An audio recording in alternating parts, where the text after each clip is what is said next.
December 1944, the Hürtgen Forest, Germany. American soldiers of the 28th Infantry Division crouched in frozen foxholes, eyes scanning the dense evergreen canopy above them. Every breath formed clouds of mist that hung in the bitter air. Every movement could be their last. The trees here grew so thick that even at noon, the forest floor remained in perpetual twilight. And somewhere in that darkness, death was watching. Private James Kowalski from Pennsylvania never heard the shot that killed him. He'd been heating a can of beans over a small fire when his head snapped back and he collapsed into the mud. One moment alive, the next gone. By the time his squad mates scrambled for cover, the forest had swallowed the sound. No muzzle flash. No second shot. Nothing. In the first week alone, 73 American soldiers died this way. Not in assaults. Not in firefights. Just erased by an invisible enemy while eating, sleeping, or writing letters home. This was the nightmare of the Hürtgen Forest. And the men dying there had no idea that their salvation would come from the most unlikely source imaginable. The 28th Infantry Division came to the Hürtgen thinking it would take 2 weeks to clear the forest and push toward the Roer River dams. Now, 6 weeks in, they were stuck in a killing ground unlike anything American forces had faced in Europe. Daily life became a deadly lottery. Eating meant exposing yourself when you opened a ration can. Sleeping meant trusting your foxhole wouldn't become your grave. Even relieving yourself required a calculation of risk versus necessity. Sergeant Robert Chun from California died while shaving, shot through the throat as he scraped frost from his face with a dull razor. Lieutenant William Morrison from Texas took a round through the chest while reading a letter from his wife. The paper still clutched in his hand when medics reached him 3 hours later. Corporal David Sullivan from Massachusetts was killed lighting a cigarette, the flame apparently enough to give away his position in the perpetual gloom. The German snipers had every advantage. They knew this forest. They'd prepared positions for months. They could see the Americans moving through the underbrush while remaining completely invisible themselves. The statistics were devastating. In some sectors, 15 to 20 men fell every week to sniper fire alone. And the cruelest part was the bodies. Some lay in positions so exposed, so perfectly covered by German marksmen, that retrieval teams couldn't reach them. American soldiers could see their friends' corpses rotting 30 yards away and were powerless to bring them home. 1. American commanders tried everything they knew. First came the artillery solution. For 3 days straight, they pounded suspected sniper positions with 105 mm howitzers, turning whole sections of forest into splintered moonscape. Thousands of shells screamed into the canopy. The bombardment was so intense that it could be heard 15 miles away. When the guns finally fell silent and infantry moved forward to exploit the destruction, the sniping resumed within an hour. Not a single German marksman had been killed. The artillery had been too imprecise, and the enemy simply moved to new positions while the shells fell. Next, American forces tried overwhelming firepower at the tactical level. Every time a shot rang out, entire squads would unleash everything they had in the direction of the sound. Machine guns, rifles, grenades, even bazookas. In one incident, a platoon expended over 2,000 rounds trying to suppress a single sniper. They found nothing but empty brass casings from their own weapons. The German fired again 10 minutes later from a completely different location. The Americans lost 2 more men in the exchange. Then came the nighttime sweep operations. Special patrols of hand-picked men would move through the forest after dark, trying to locate and eliminate sniper positions before dawn. The first patrol lost 4 men to tripwires and ambushes. The second patrol stumbled into a German machine gun position and was nearly wiped out. The third patrol found nothing and returned exhausted and demoralized. By early December, a senior officer from the 28th Division was overheard by his aides saying, "We're feeding men into a meat grinder and getting nothing back but dog tags. I don't know what else to do." In 6 weeks, the division had suffered over 6,000 casualties. A significant portion of those were from sniper fire, and the Americans hadn't confirmed a single enemy marksman killed in return. Colonel Harrison Webb, a West Point graduate and career officer who'd served in the Great War, stood in the command post and made his position clear. "Gentlemen, I understand we're desperate. But what's being proposed here is not warfare. It's assassination. Webb represented a particular kind of American military thinking, one that believed war had rules, honor, codes of conduct. War was supposed to be about courage, he told his staff. About men facing each other on the battlefield with dignity. Artillery duels, infantry assaults, tank battles. Things you could point to and say, this is how Americans fight. The old guard believed in massed firepower, in the superiority of American industrial might, in overwhelming force applied with precision by well-trained units following doctrine developed at the Army's finest institutions. They believed in officers leading from the front, in the chain of command, in doing things the proper way even when the improper way might be more effective. Webb ticked off the elements of proper American warfare as he saw them. Clear objectives, defined battle lines, proportional response, treatment of warfare as an extension of politics, not personal vendetta, but the men dying in their frozen foxholes, the ones writing final letters to mothers and wives they'd never see again, the ones watching their friends drop with no enemy in sight. They didn't care about doctrine. They cared about making it home alive. Among those men sat someone nobody would have picked as a hero. He was 24 years old, lean and unremarkable, with the kind of weathered face you'd see on any farm between Missouri and Montana. His name was Corporal Vernon Hayes, and he came from a small farm outside Marshfield, Missouri, where his family had worked the same 160 acres for 3 generations. Before the war, nobody in the American Army would have looked at him twice. He hadn't gone to college. He'd barely finished high school before his father needed him full-time for planting season. His entire world had been that farm, the surrounding Ozark hills, and the deer that came down from the ridges every autumn. But Vernon Hayes had skills that West Point didn't teach. Since age 8, he'd been hunting white-tailed deer in terrain not unlike this German forest, learning to move through woods without snapping a twig, to read animal behavior, to understand how light and shadow worked in heavy timber. By 12, he was shooting coyotes at 300 yards to protect the family's chickens and calves. By 16, he could track a wounded buck for miles through the worst brush imaginable and never lose the trail. He understood patience in a way city boys didn't, the kind of patience that came from sitting motionless in a frozen tree stand for 6 hours waiting for a single shot. He could judge wind, estimate range without instruments, and most importantly, he understood that successful hunting wasn't about shooting, it was about not being seen. The rifle he carried was standard issue, a Springfield M1903 that every American infantryman had access to. Nothing special, nothing modified, just the same equipment 100,000 other GIs were carrying through Europe. Vernon watched the American artillery fail. He watched the massive expenditure of ammunition accomplish nothing. He watched good men die while officers argued about doctrine and proper procedure. And he thought about hunting back home in Missouri. If you crashed through the Ozark woods the way the Army was operating here, you'd fail because every deer within 2 miles would know exactly where you were.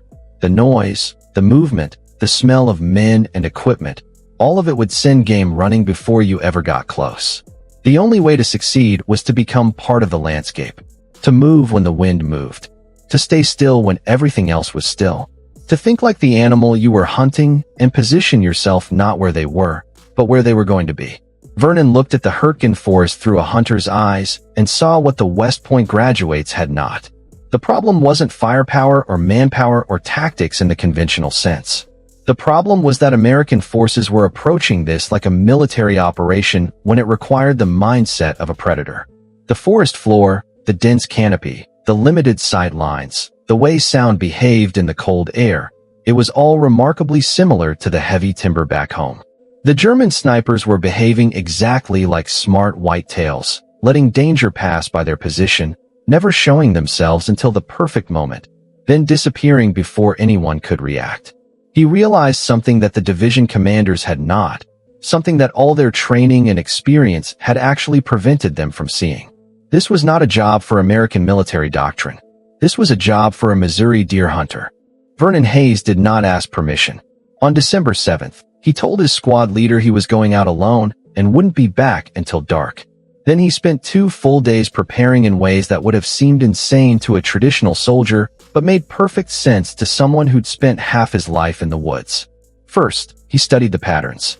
He noted exactly where men had been hit, what time of day, what they'd been doing, where the shots had come from based on wound angles. He created a mental map of probable sniper positions the same way he'd mapped deer trails back home.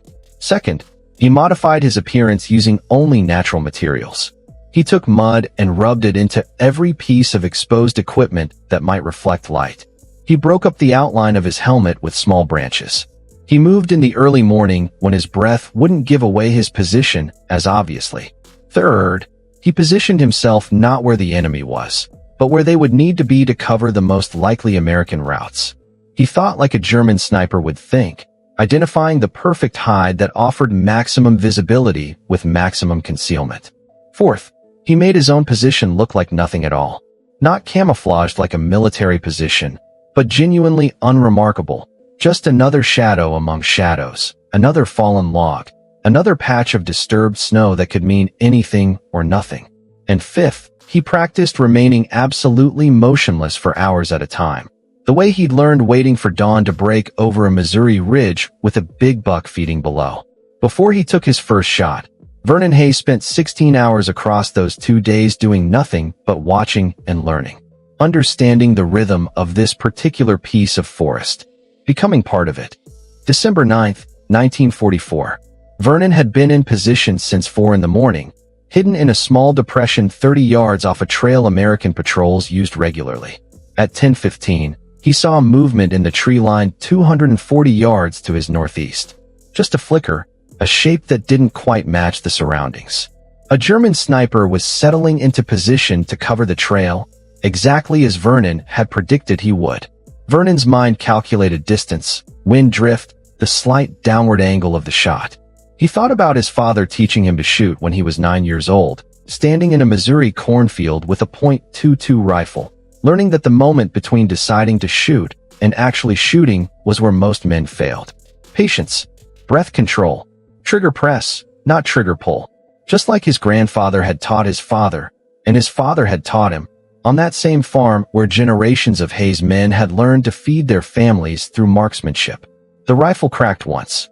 The German sniper pitched forward and didn't move. Vernon Hayes did not celebrate, did not smile, did not feel anything except the need to remain absolutely still, because where there was one sniper, there might be others, and any movement now could give away his position. He stayed frozen in that depression for 4 more hours while German soldiers eventually discovered their dead comrade and tried frantically to locate where the shot had come from. They fired blindly into the forest. They searched with binoculars. They sent out patrols that passed within 20 feet of Vernon's position without seeing him. Only when full darkness fell did Vernon finally move, crawling backwards 50 yards before standing, then making his way through the black forest back to American lines using routes he'd memorized during his days of observation. Next morning, the American farmer was back in the forest. By noon, he'd killed 2 more German snipers using the same patient method. Study the terrain. Predict where they'd position themselves. Get there first. Wait. 1 shot. Remain still. Extract only under darkness. Day 3 brought 3 more confirmed kills. The Germans were starting to change their behavior. They were moving positions more frequently, staying in place for shorter periods, showing more caution. They were afraid, though they didn't know what they were afraid of. After 10 days, Vernon Hayes had personally killed 17 enemy snipers. American casualties from sniper fire in his sector of the Hürtgen Forest had dropped by 70%. In adjacent sectors where Vernon wasn't operating, casualties remained constant or increased. Companies were requesting transfers into Vernon's area because word had spread that something had changed, that the invisible enemy wasn't quite so untouchable anymore, though nobody could quite explain why. The effect was localized but dramatic. One small piece of the forest had shifted from a killing ground to something approaching contestable terrain, and it had happened because a farm boy from Missouri was doing what he'd done every November since childhood, just with different prey. American command noticed the unusual success pattern by mid-December. The statistical anomaly was impossible to ignore. One rifle company had lost 3 men to snipers in 2 weeks, while companies 500 yards away had lost 20. Division intelligence started asking questions, and eventually those questions led them to Corporal Vernon Hayes. He was called before Captain William Bradford, the company commander, who wanted to know exactly what Hayes was doing out there alone. Vernon explained in the simplest terms he knew, the same way he might explain hunting to someone who'd never done it. You don't go where the deer are. You go where they're going to be. You don't move when they're watching. You become part of the woods, not something in the woods. You take one shot because a second shot tells them where you are. You never break your pattern of patience just because you're excited or afraid. Bradford, who'd graduated from the academy and spent his entire adult life in the military, recognized what he was hearing. This was not what they taught at West Point. This was not even close to Army doctrine. This was something else entirely, something that came from a completely different tradition. But it's working, Bradford said quietly, looking at the casualty reports. Whatever the hell this is, it's working. Still, many American officers resisted. Colonel Webb was particularly vocal. At a staff meeting on December 18th, he argued that what Hayes was doing set a dangerous precedent. We start operating like lone wolf assassins. We're no better than the enemy, Webb said. Where does it end? Do we abandon all doctrine? Do we just send men out there to kill however they see fit? Other officers agreed. They worried about loss of unit cohesion, about soldiers taking unauthorized independent action, about the breakdown of command structure that had made the American military effective. The debate grew heated enough that it reached battalion command. But the battalion commander, Lieutenant Colonel James Morrison, made a decision that changed everything. Morrison was a different kind of officer. He'd come up through the ranks in the Depression, seen combat in North Africa and Italy, and somewhere along the way had developed a pragmatism that the purely institutional officers lacked. He looked at the hard data Vernon Hayes had generated. In 2 weeks of operations, American casualties from sniper fire in Hayes' sector had dropped by 73%. Morrison did the mathematics in his head. 73% of the casualty rate meant roughly 40 American soldiers who'd gone home to their families instead of going home in boxes. 40 men with futures, with wives, with children they'd get to meet. Morrison looked at Colonel Webb and said, I don't care if Hayes is violating every principle they taught us. I don't care if it's not in the manual. I care about bringing our boys home alive. And right now, this Missouri farmer is doing that better than anything else we've tried. On December 20th, 1944, Morrison made it official. Hayes was given autonomous operational authority. He was assigned a spotter, a private from Vermont named Robert Ashworth who'd been a hunting guide in civilian life and understood the same principles Hayes was applying. Together, the American farmer and the Vermont guide became something the German army had never encountered before, a truly invisible American presence in their forest. The two men developed a systematic method that made their earlier solo efforts look almost random. Hayes would identify probable enemy positions through a combination of casualty analysis and terrain study. Ashworth would provide security and confirmation of targets. They established rules they never broke. Never fire more than once from the same position. Never move during daylight unless absolutely necessary. Never establish a pattern the enemy could predict. Always have 2 extraction routes planned before taking a shot. By the end of December, their combined total had reached 43 confirmed German snipers killed. They operated at ranges between 100 and 400 yards, usually in conditions most marksmen would consider impossible: heavy fog, falling snow, the perpetual twilight of the forest canopy. Most importantly, and this is what made them truly effective, they understood something the Germans didn't. The enemy was looking for American soldiers. They were scanning for helmets, for olive drab uniforms, for the characteristic movements of military personnel. They weren't looking for deer hunters, for men who'd spent their entire lives learning to be invisible in woods just like these. Hayes and Ashworth became ghosts in the American sector. Phantoms that killed without warning and vanished without trace. The invisible Americans that German snipers began whispering about in their own lines, wondering if the stories could possibly be true. The results were undeniable. Before Hayes began operations, the rifle company was losing an average of 12 men per week to sniper fire. By early January, that number had dropped to 2 per week.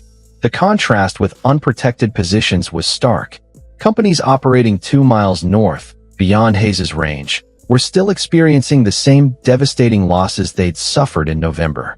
The quality of life improvements for American soldiers in Hayes's sector were measurable and immediate. Men could eat hot food without calculating which tree offered the best cover. They could sleep for more than 20 minutes at a time. They could write letters home without wondering if they'd finish the sentence. They could take care of basic human needs without requiring a buddy to provide armed overwatch. The American farmer achieved all this with a standard Springfield rifle, regular ammunition, a helmet, fatigues that were no different from what any other infantryman wore, and the knowledge he'd gained hunting deer and coyotes in the Missouri Ozarks. Nothing special. Nothing the Army had given him. Just skills learned on a farm that nobody at West Point had ever valued. WWII January 15, 1945.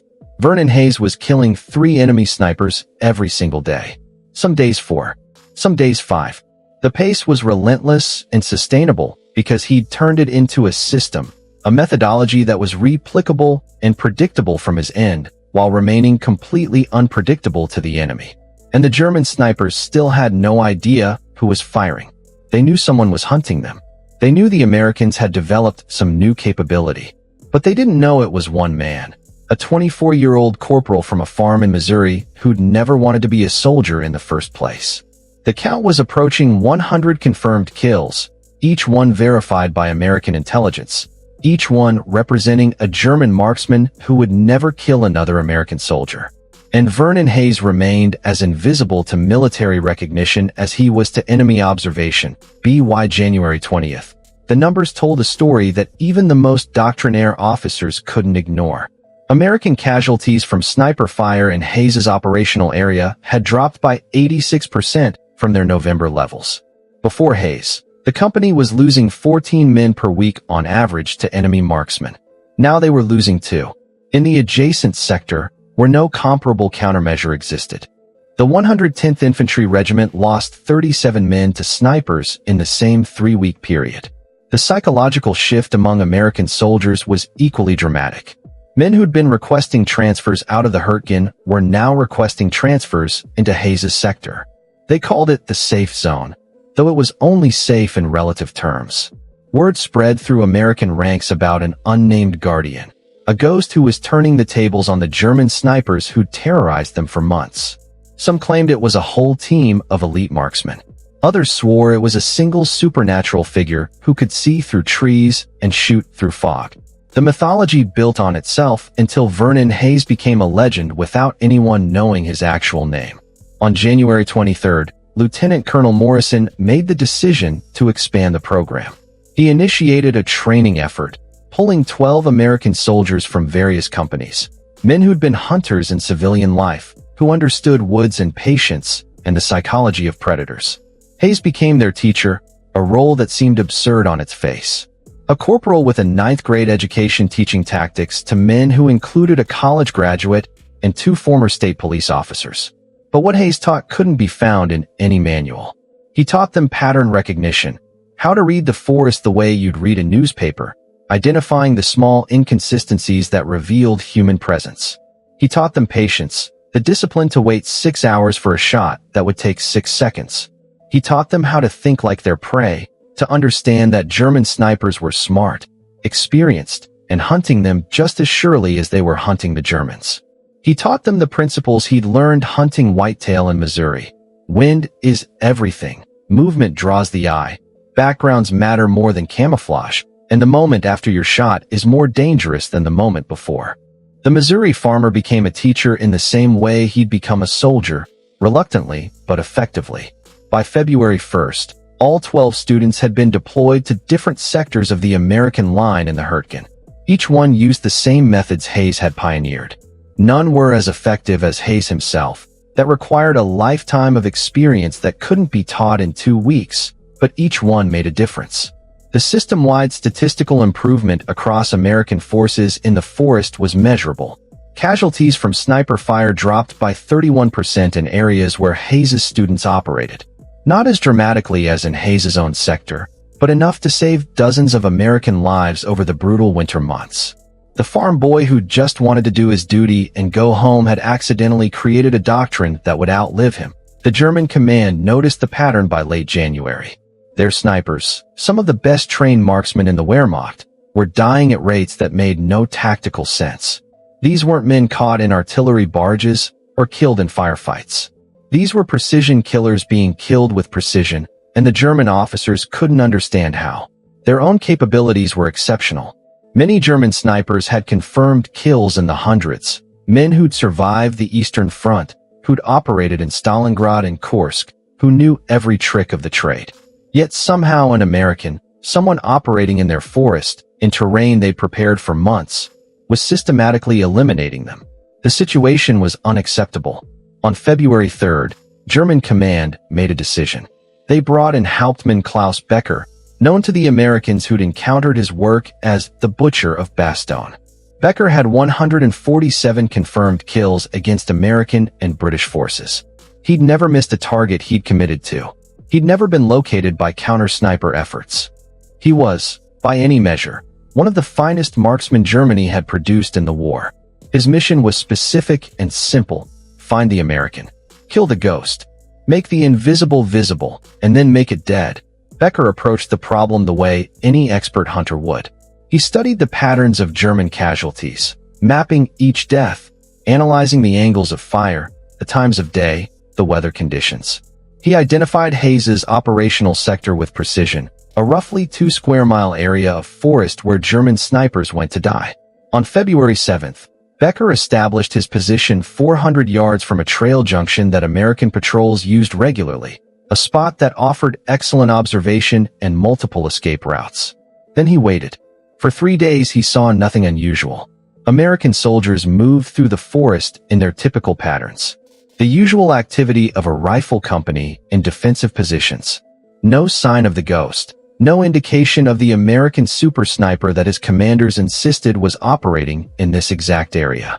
Becker began to wonder if the Americans had simply gotten lucky, if the casualties were the result of multiple factors rather than a single operator. But he remained in position, patient, because patience was what separated living snipers from dead ones. On the 4th day, he saw it. Not the American himself. That would have been too obvious. But a tiny inconsistency in the landscape. A shadow that didn't quite match the tree it supposedly belonged to. A shape that was almost natural, but not quite. Most observers would have dismissed it as nothing. Becker marked it mentally and prepared for the next day. This American was skilled, very skilled. Good enough to have killed dozens of German marksmen without being detected. But Becker had killed better men than this invisible American farmer, even if he didn't know his opponent was a farmer. On February 11th, Becker was in position before dawn. His rifle aimed at the spot where he'd seen that tiny inconsistency. The forest was silent except for whine through the pines and the distant sound of artillery from another sector. The cold was brutal, the kind that made metal stick to skin and turned breath into fog. Then, at 9:43 in the morning, Vernon Hayes fired at a German sniper 300 yards to his east. Becker responded within 2 seconds, his shot passing through the space where Hayes's head had been a fraction of a second earlier. The round clipped a branch and disappeared into the forest. Hayes had already moved, rolling 6 feet to his left the instant his own shot broke, an instinct learned from decades of hunting animals that could locate a sound source and respond with flight. It was the first time in 2 months that anyone had come close to hitting the American farmer. Vernon realized immediately what had happened. He'd been found. For the first time since he'd begun this private war, someone was hunting him instead of the other way around. The feeling was unfamiliar and deeply unsettling. The sensation every deer must feel when it realizes the woods contain a predator. For the next 4 days, Vernon Hayes and Klaus Becker engaged in a duel that neither man would ever fully describe to anyone else. Becker fired 6 times over those 4 days. Every shot missed, but not by much. Twice the rounds passed within inches of Hayes's position. The German was reading the terrain perfectly, anticipating movements, thinking exactly the way Hayes himself thought. Hayes countered with every trick he'd learned hunting in Missouri. He used dead ground that couldn't be observed from likely sniper positions. He moved during moments of natural noise cover, when wind gusted through trees, or when American artillery fired from distant positions. He changed his entire pattern, abandoning the methods that had worked for 2 months because those methods had been observed and analyzed. He became unpredictable in ways that cost him opportunities but kept him alive. On February 15th, Vernon spotted something that most men would have missed entirely. A glint, just for a fraction of a second, metal catching weak sunlight filtering through the canopy. The distance was 380 yards, extreme range in forest conditions. Hayes went through his process, the same steps his father had taught him when he was learning to shoot groundhogs at the edge of their Missouri property. Check the wind by watching how snow fell from branches. Estimate range using landmarks he'd already measured. Account for the downward angle, about 15 degrees. Control breathing until heart rate dropped below 60 beats per minute. Find the natural pause between heartbeats where the body is most still. Press the trigger like it's made of glass that will shatter if you rush it. The Springfield cracked once. 380 yards away, Hauptmann Klaus Becker pitched forward with a round through his upper chest, dead before his brain could process what had happened. The man who'd killed 147 Allied soldiers, who'd survived 3 years of war, who'd never been successfully hunted, died without ever knowing he'd been killed by a farmer from Missouri. His legend ended in a German forest, and the American ghost remained invisible, unknown, unexplained. The German army would eventually find Becker's body and wonder what kind of soldier had managed to kill their best. They would never learn the answer. American war diaries from that period, particularly those kept by Lieutenant Colonel Morrison's staff, contain entries that reveal the cascading effects of Hayes's work. One entry from February 20th reads, "Enemy sniper activity in our sector has effectively ceased. Intelligence reports indicate German marksmen are being withdrawn to defensive positions closer to the Rhine. Confirmed enemy Kia from counter-sniper operations now exceeds expectations by factor of 6. Another officer's diary from the same week notes, "The men are calling him the Hürtgen ghost. Morale has improved substantially. Soldiers are sleeping through the night for the first time since November." By February 23rd, German command made a decision that American intelligence initially couldn't explain. They pulled back nearly 200 soldiers from forward positions in the forest, abandoning terrain they'd held since September, giving up observation posts and fortified sniper hides that had cost American lives for months. They retreated a full mile in some sectors, consolidating into tighter defensive lines closer to the Roer River. The territory they abandoned wasn't strategically critical in the traditional sense. It was forest, difficult terrain, hard to supply and harder to defend if American forces committed to a major push. But it offered the one thing German snipers had relied on: concealment and overlapping fields of fire. They were abandoning it for one specific reason: to escape the invisible American who'd turned their advantage into a death sentence. The tactical gain for American forces was substantial. Territory that would have cost dozens or hundreds of lives to take in a frontal assault was simply vacated, handed over because the psychological cost of staying had become unbearable. American patrols moved into positions that had been killing zones just weeks earlier and found them empty except for abandoned equipment and hastily constructed fighting positions. All of this achieved without a single major offensive, without artillery preparation, without air support. One man with a rifle had accomplished what entire battalions couldn't. Other American snipers were getting results too, particularly Hayes's trained students who were applying his methods across different sectors.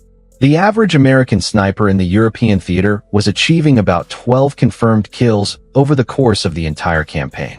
The best performers, men who'd received commendations and recognition, were reaching 30 or 40 confirmed kills.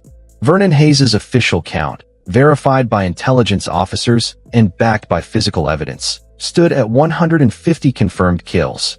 The actual number was almost certainly higher. Many shots taken at extreme range, many targets that fell in areas Americans couldn't reach to confirm, many kills that happened during fluid tactical situations where verification was impossible. Conservative estimates from officers who'd observed his work put the real number closer to 200. But 150 was what could be proven, what could be documented, what went into the official record. 150 German soldiers, many of them expert snipers themselves, killed by a farmer from Missouri. And not one of them ever saw the man who killed them. Not one knew his name or his face. Not one had any idea that their death came from a 24-year-old who'd learned to shoot hunting deer in the Ozarks. The mythology around Hayes in American ranks had grown to the point where some soldiers genuinely believed he was supernatural, a ghost or spirit sent to protect them. Others thought he was a Native American tracker, or a Canadian wilderness expert, or some elite commando trained in secret mountain facilities. Almost no one knew the truth, that he was just a farm boy with a standard rifle doing what he'd always done, just with different prey. The war in Europe ended on May 8, 1945. Vernon Hayes had continued his work through the final months, operating in the Rhineland, and then into Germany itself as American forces pushed toward Berlin. He saved American lives in the Remagen bridgehead just as he had in the Hürtgen, quietly eliminating threats that conventional forces couldn't address. His methods remained the same: patience, invisibility, one shot, extraction. The official United States Army recognized his contribution with the Distinguished Service Cross, the nation's second highest military decoration for extreme gallantry in combat. The citation described his actions in clinical terms that somehow failed to capture the reality. For extraordinary heroism in connection with military operations against an armed enemy, Corporal Hayes repeatedly exposed himself to enemy fire while conducting reconnaissance and counter-sniper operations, resulting in the confirmed elimination of numerous enemy combatants and the protection of American forces. The medal meant something in the context of American military tradition. Only a small percentage of soldiers ever received it. It represented validation from the institution that had initially resisted his methods. But when an officer pinned it to Hayes's uniform at a ceremony in a destroyed German town, Vernon's response was quiet and matter-of-fact. "I just did what needed doing, sir. Same as every other man here." What he actually cared about, what kept him going through those final months, wasn't recognition or honor. It was his squad mates, the men he'd served with since basic training.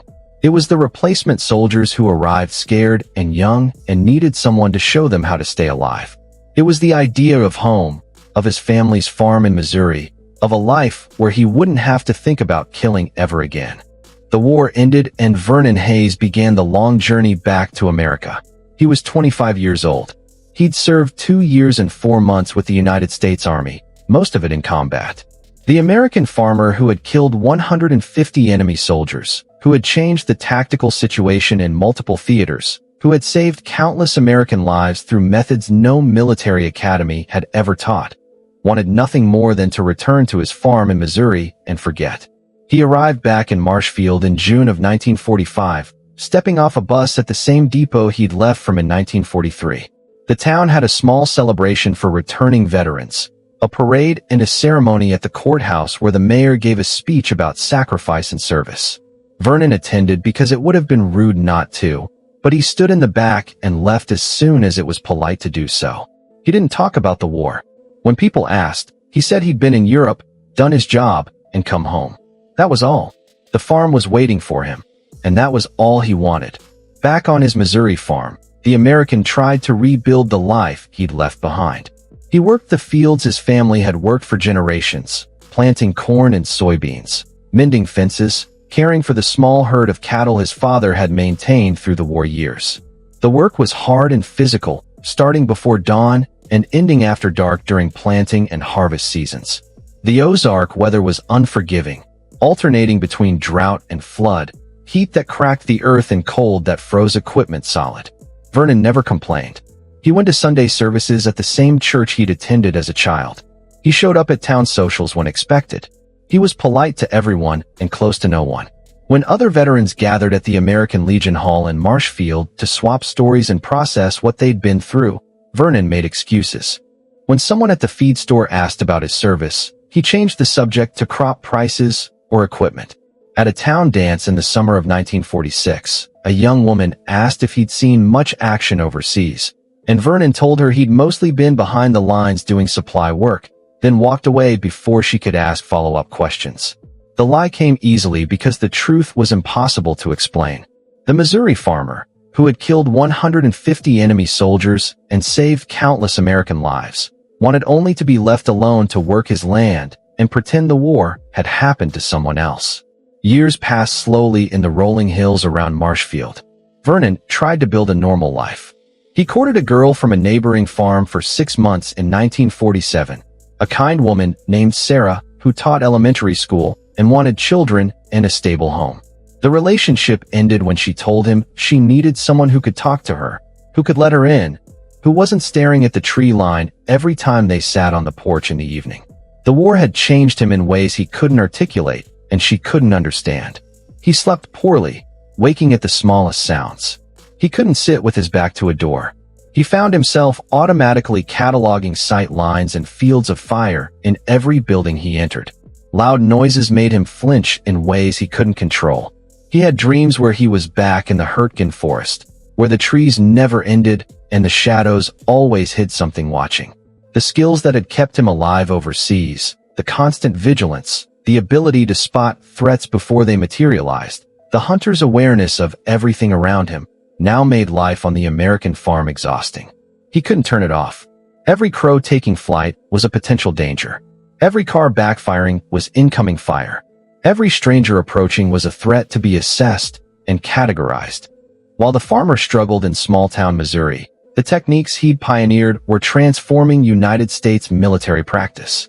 The lessons Vernon Hayes had demonstrated in the Hürtgen Forest were being studied at Fort Benning, analyzed by the Army's infantry school, incorporated into training programs for the next generation of American soldiers.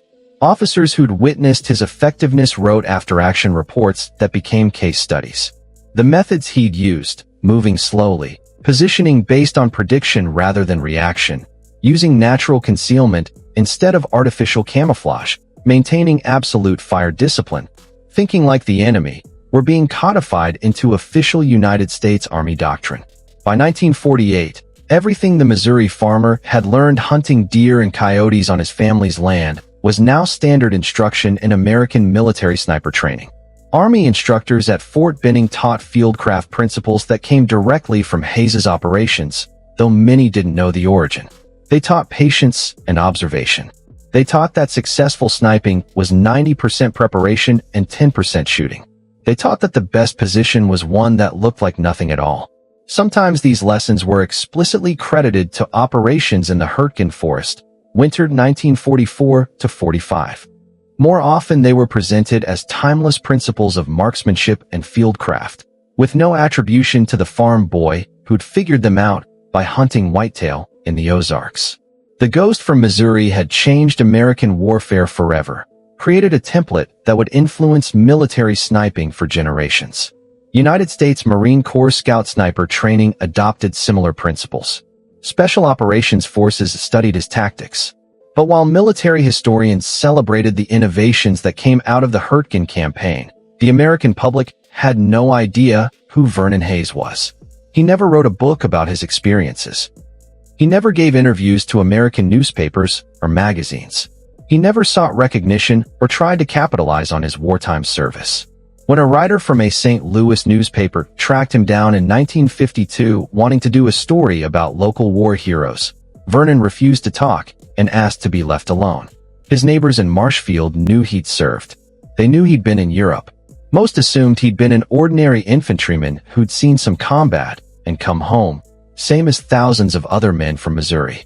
They had no idea that the quiet farmer who sold them corn at harvest time had been one of the most effective soldiers America produced in the entire war.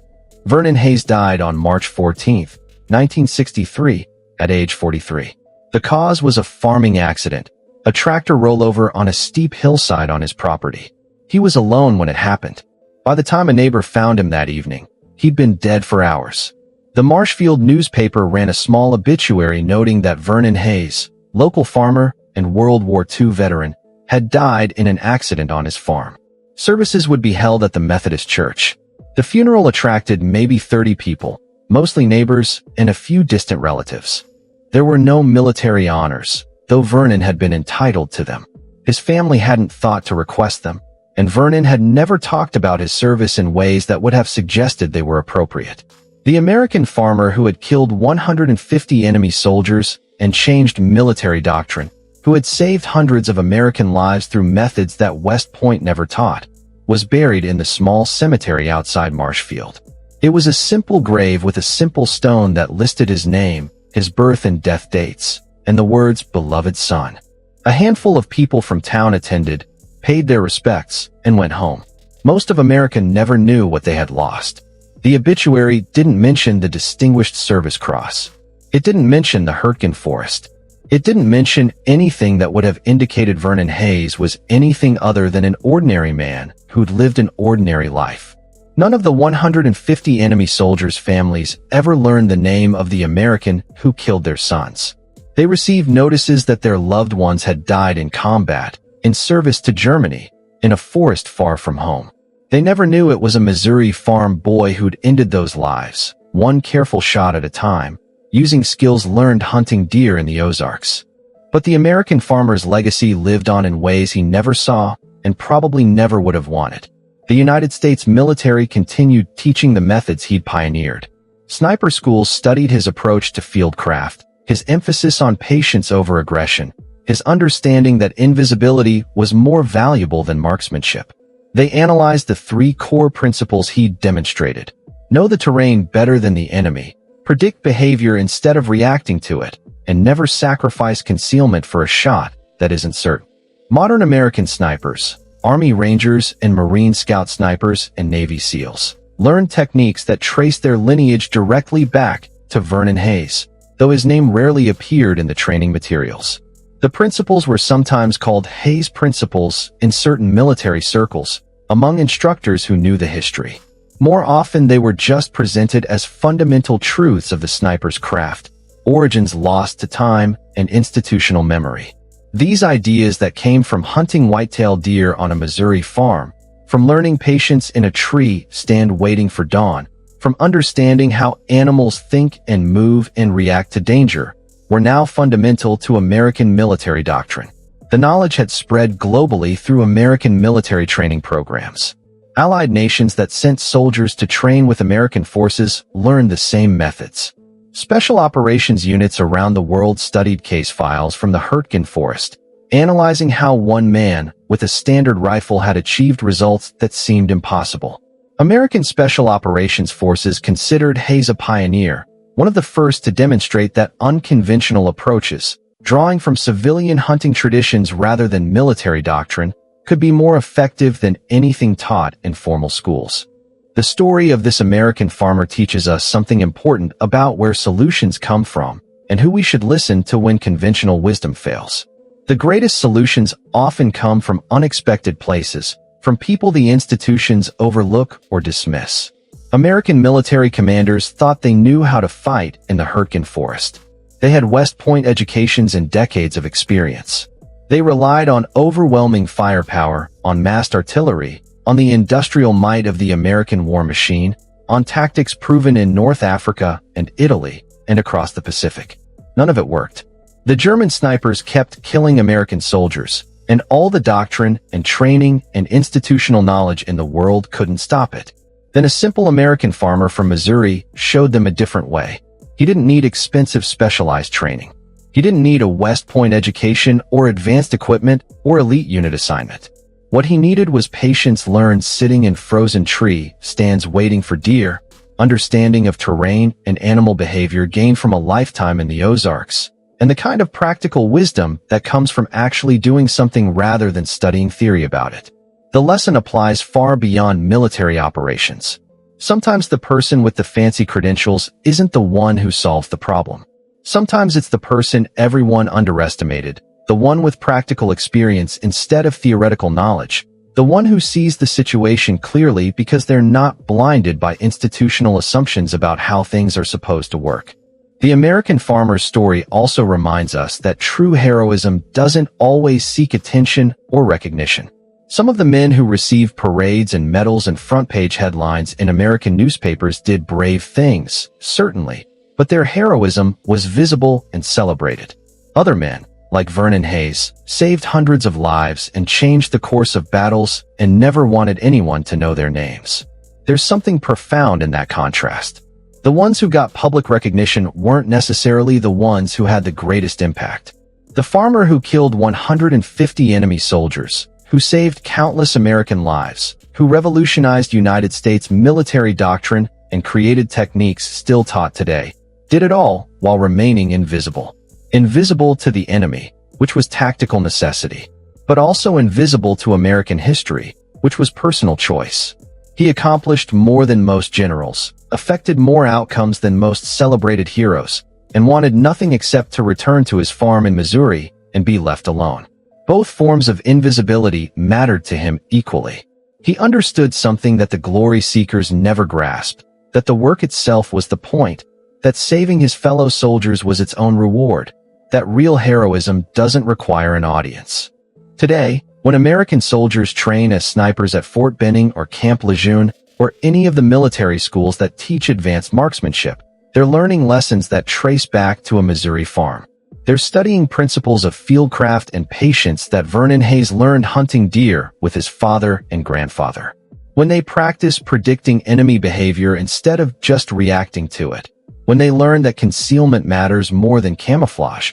When they're taught to think like their target and position themselves where the enemy will be rather than where they are. They're applying wisdom that came from the Ozark Hills, from understanding whitetail movement patterns and wind direction and how light works in heavy timber.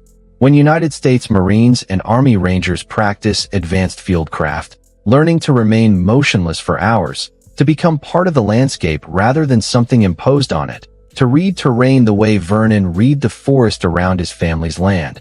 They're using techniques the American farmer perfected.